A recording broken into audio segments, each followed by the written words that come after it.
Kaugnay ng truck holiday ng grupo ng mga trucker at broker, makakusap natin for the record si Bureau of Customs spokesman, Atty. Erastus Austria. Magandang umaga po sa inyo, Attorney. Sir, good morning, Mr. Howie Severino and Ma'am Cara David. Magandang umaga sa inyong dalawa at sa lahat ng nakikinig sa inyong show po. Good morning. Okay, sir, yung isa sa mga issue nitong mga nagpo-protest ng trucker at broker, itong port congestion, ano po ang dahilan nito? Valid ba yung kanilang protesta? Well, sir, several factors po ang nagko-contribute sa mataas na yard utilization natin at saka humahabang dwell time ng ating mga containers. First and foremost is yung spike ng volume natin. That is why as early as June of this year, under previous administration, tinitingnan na to ng Bureau of Customs itong potential na magkaroon nga tayo ng problema, malaking problema with our port congestion.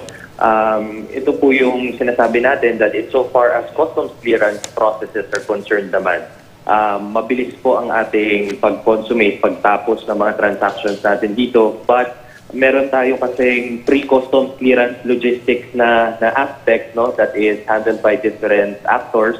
Meron din pong post-customs clearance naman na proseso that is also handled by private sector actors na rin. So, what the Bureau of Customs has done, although like I said, wala tayong problema with the time frame ng customs clearance natin, is that we're on the table with our partner agencies to find a long-term and stable solution para ma-address itong empty container return na talagang nakaka-apekto sa mga stakeholders natin. So yung agencies na tinutukoy natin dito, the Philippine Ports Authority, as well as the Department of Transportation, particularly the Office of the Undersecretary for Maritime Affairs. Sir, itong sinasabi yung spike sa volume, is this a seasonal thing or is it does it reflect yung sa trade natin sa ibang bansa? And can you give us more details tungkol dito sa volume na to? Well, sir, this is a positive byproduct ng magandang economic standing ng Pilipinas for several years. Every year, we are experiencing growth sa volume na ating pinaprocess na dumadating sa bansa natin. Trade is growing. So also because of the build na project ng ating pamahalaan, we're expecting to see a continued growth sa volume that we are processing on a regular basis. And also, every year, historically, once you approach the third and fourth quarter, tumataas din ang ating volume na pinaprocess. Okay, so ganun po talaga ang market trend. So, Attorney Austria, yung sinasabi nyo, our capacity for processing and facilitating itong volume ng containers has not kept up with the actual trade increase ng ating bansa. Well, sir, on the part of the Bureau of Customs, yung processing ng ating lahat ng paperwork natin sa customs clearance process, wala tayong delay dito. Pero ang nakikita natin is yung sa pre-customs clearance process nga, which involves yung berthing ng vessels, discharging ng containers, ng boxes ng mga vessels to the container yard that is operated by port operators natin that are private entities regulated by the Philippine Ports Authority.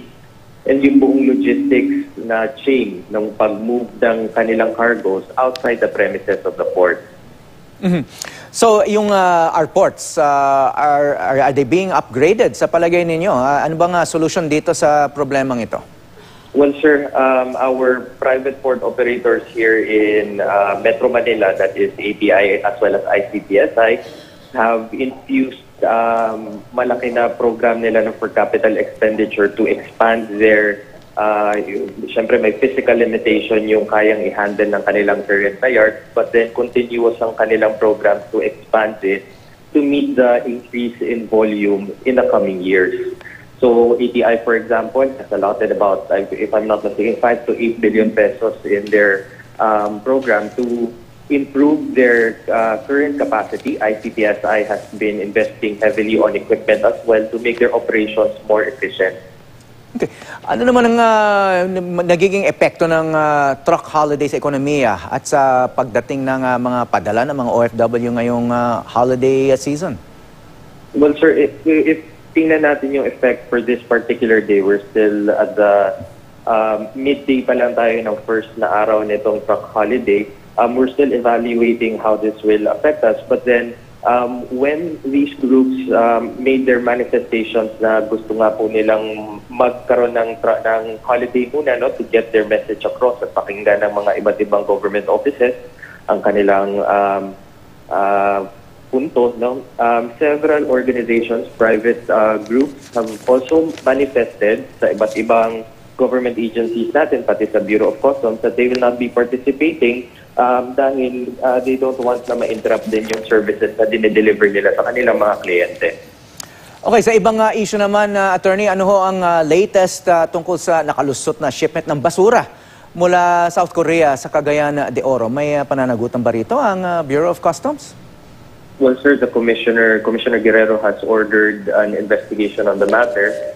And as soon as details become available to us, it will be released to our media partners as well as to the general public. So right now, per procedure, it is being evaluated who the people are responsible for this particular transaction. And in the same way, anybody who will be found to be, whether in the private sector, yung importer mismo, or any customs officer, shall be held liable for this.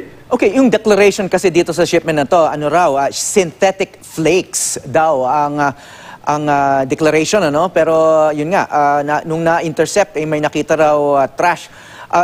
Ano ba itong synthetic flakes? At maari bang maging trash ito? Could it actually be both, trash and synthetic flakes?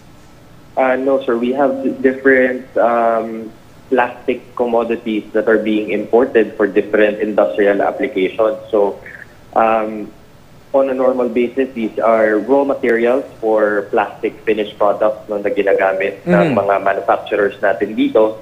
As you mentioned, you're correct. It was misdeclared to be such an item, but upon examination by our customs personnel, it was found to be garbage. So, ang magiging may parallel na ini-investigate, but then ang solution din dito is to cause for the re-exportation of these garbage to its country of origin. Okay, yung garbage, no? There are many kinds of garbage. Ano ba yung nakitang garbage dyan? Kasi may report naman itong Department of Environment and Natural Resources na hazardous daw itong waste na nasa garbage na galing sa South Korea.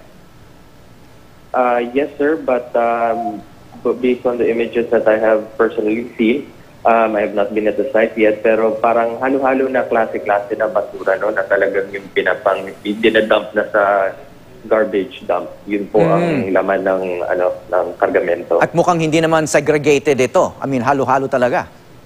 Yes, sir. That is correct. Okay, maraming salamat po, Bureau of Customs spokesman, Attorney Erastus Austria. Thank you very much, sir. Thank you.